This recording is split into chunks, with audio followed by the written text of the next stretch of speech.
Greetings, viewers.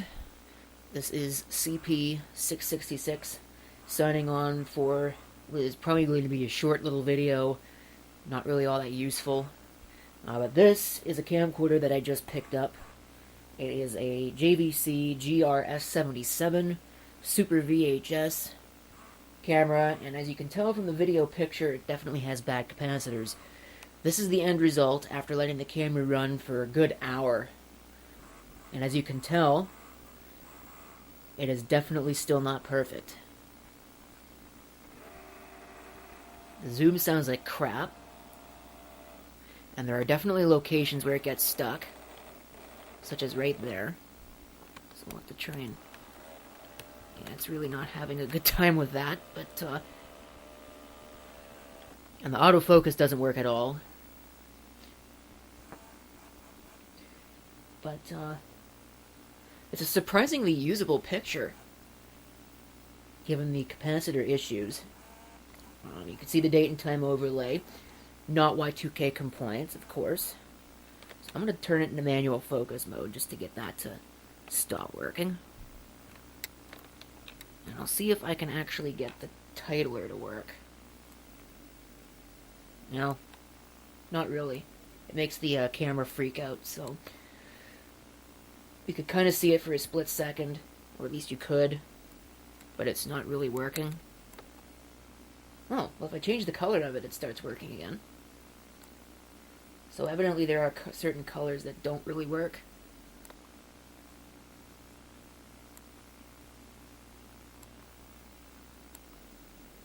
I think the white is the one that really doesn't work at all.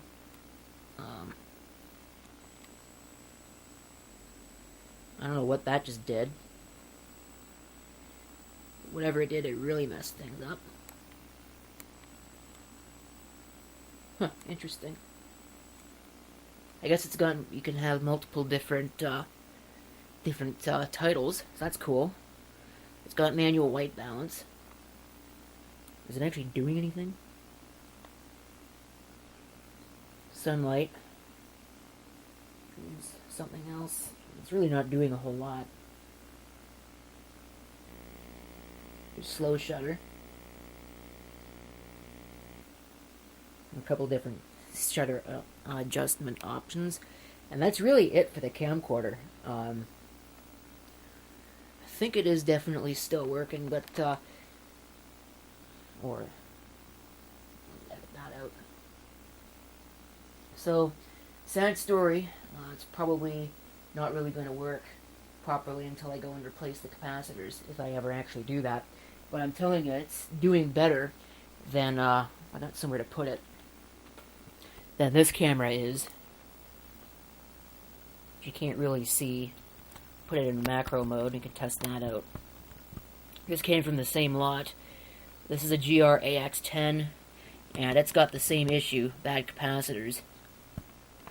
And, I may let it run for a little while and see if it improves.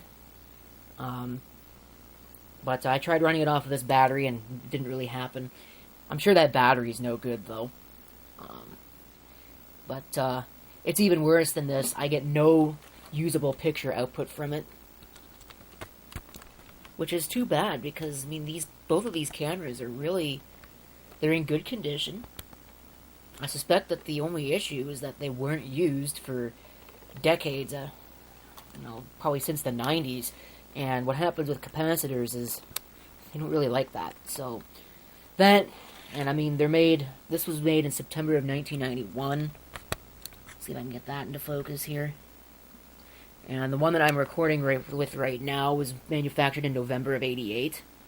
So, that's probably where all the problem comes from. This one does not record properly to tape. It just recorded a bunch of garbage. So I'm sure there's some issues there.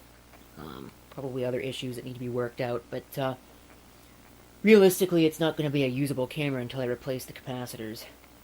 So I might give the AX10 a little bit of a try here. But if I don't, that's going to be the end of this video.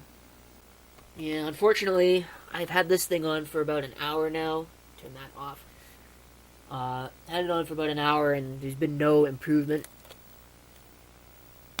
I mean, maybe a little bit, You can definitely see there.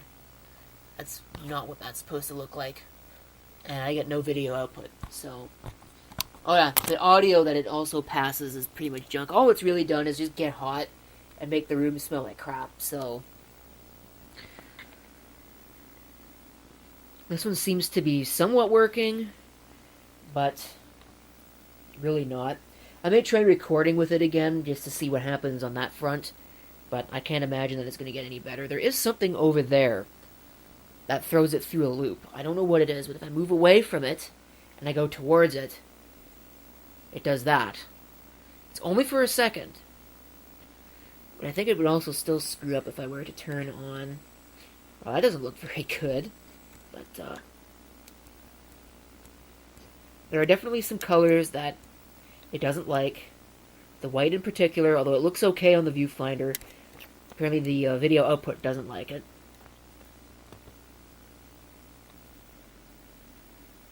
The green, I believe that is really throwing the camera through a loop.